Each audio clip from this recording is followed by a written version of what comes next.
Good evening. Good evening na dito kasi anong oras na be? 9 o'clock. 2 minutes to 9 o'clock. Maliwanag pa oh. Grabe ang antay ko doon sa sa dentist. Umabot ng 7 hours. Ang dami kasing pasyente. So, yung mga nauna sa akin inuna at ako ang pinakahuli. Oh, ngayon ako ang huli na lumabas doon sa bahay nila. Sa bahay lang. Filipino dentist. Ako po. Kaya yun ang aking peg ngayon.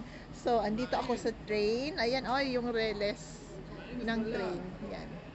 So, dito ako waiting for my train to Central London. Sa ito. Yan. Antayin natin.